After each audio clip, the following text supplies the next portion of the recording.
Salam antusias, sahabat excellence. Kali ini kita akan bicara soal energi taker dan energi giver.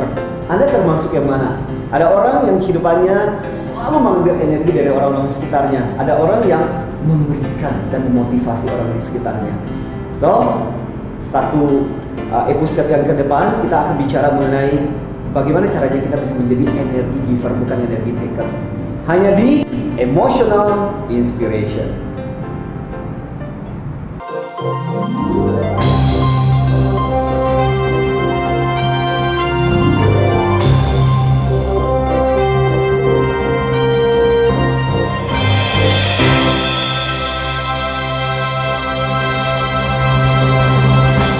Halo sahabat excellent, jumpa lagi bersama saya Riri Artakusuma dalam Emotional Inspiration with Anthony Dio Martin.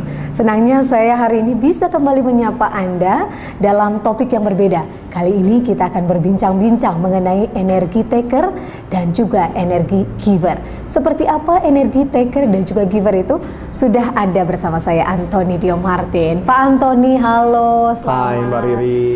Sore, apa kabar Pak Anthony? Ya, tetap antusias dan tetap bersemangat. Tetap antusias Pak Anthony. Ya Pak Anthony, pada kesempatan kali ini kita akan berbincang-bincang mengenai energi taker ataupun juga giver. Iya. Begitu ya. Betul. Sebenarnya kalau kita berbicara energi taker ataupun giver Pak Anthony, apa sih?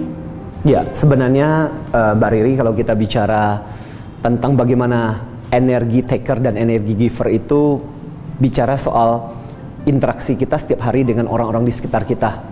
Kan sahabat excellence, saya yakin Anda pasti pernah merasakan ketika Anda bersama dengan seseorang, Anda merasa dikuatkan, diteguhkan, Anda merasa termotivasi.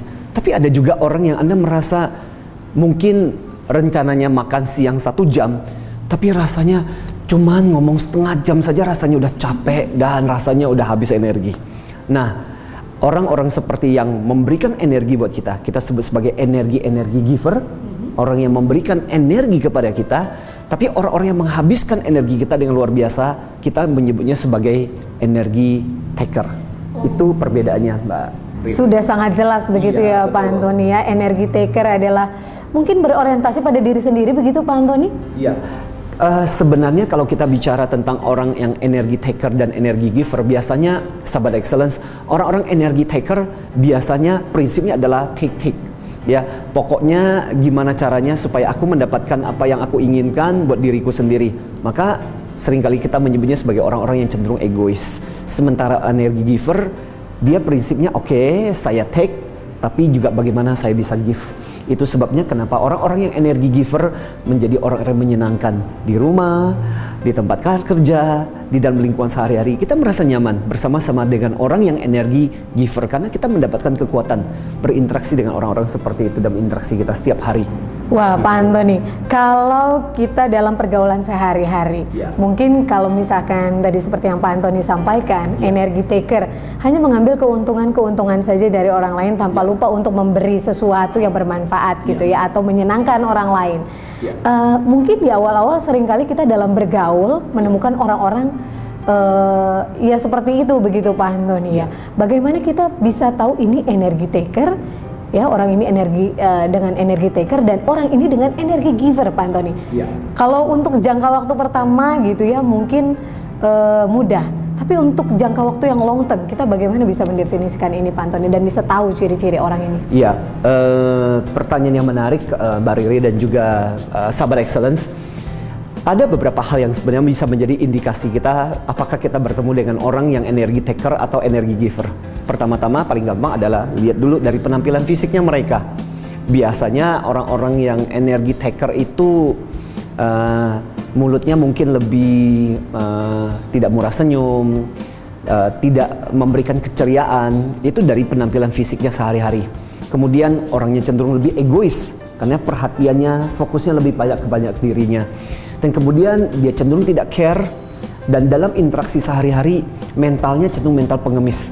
Apa sih yang bisa saya peroleh? Apa sih yang bisa kamu berikan buat saya? Dan juga orang-orang yang seperti ini dalam interaksi sehari-hari juga, kemudian kita melihat bagaimana dia cenderung berusaha untuk mengambil buat dirinya. Jarang untuk memberikan kepada orang-orang sekitar lingkungannya. Itu yang kemudian menyebabkan dia memandang orang lain itu sebagai sapi perah. Jadi kalau ada orang lain itu bisa dimanfaatkan, bisa digunakan, dia akan mengambil manfaat sebanyak-banyaknya dari orang seperti itu. Dan itu berlawanan sekali dengan orang yang energi giver. Energi givernya, waktu ketika kita bertemu saja, sahabat excellence, mukanya menyenangkan, ramah. Jadi kita merasa nyaman berinteraksi dengan orang-orang seperti itu. Kemudian apa yang kita rasakan dengan orang-orang yang seperti itu adalah dia tidak egois, dia berusaha untuk memikirkan orang lain, dia care. Dia mentalnya bukan mental pengemis tapi donatur. Jadi bagaimana caranya saya juga bisa memberi kontribusi. Dan terakhir adalah dia memandang orang lain itu bukan sebagai sapi perah tapi juga sebagai partner, sebagai sahabat. Jadi setara, bukan untuk diperalat tapi bagaimana kita bisa saling memberi dan menerima. Itu perbedaan besar sahabat excellence antara energy taker dan energy giver gitu Mbak Riri. Saya yakin sahabat excellent pun sering kali dalam kehidupan sehari-hari menemukan dua orang ini dalam kehidupan. Nah, lantas yang ingin kita ketahui juga Pak Antoni, kalau energi giver, kita bertemu dengan orang yang energi giver, akan sangat mudah dan akan sangat menyenangkan begitu.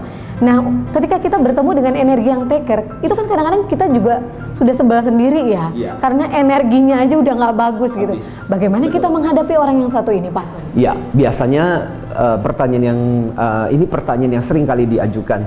Ya, saya sendiri di tangan saya, sahabat excellence, ada banyak sekali cerita-cerita curhat.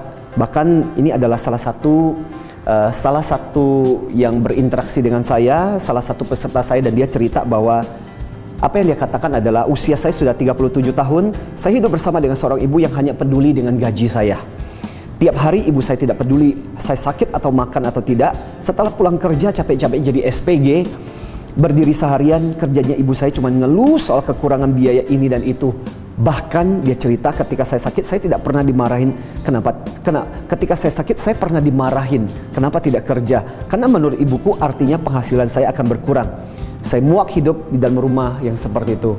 Jadi kalau kita katakan bahwa yang namanya energi taker bukan cuma teman-teman, tapi kadang-kadang bisa juga berada di lingkungan keluarga. Begitu ya Pak Antoni ya. Orang yang sangat dekat dengan kita. Jadi bagaimana caranya kita menghadapi seperti itu?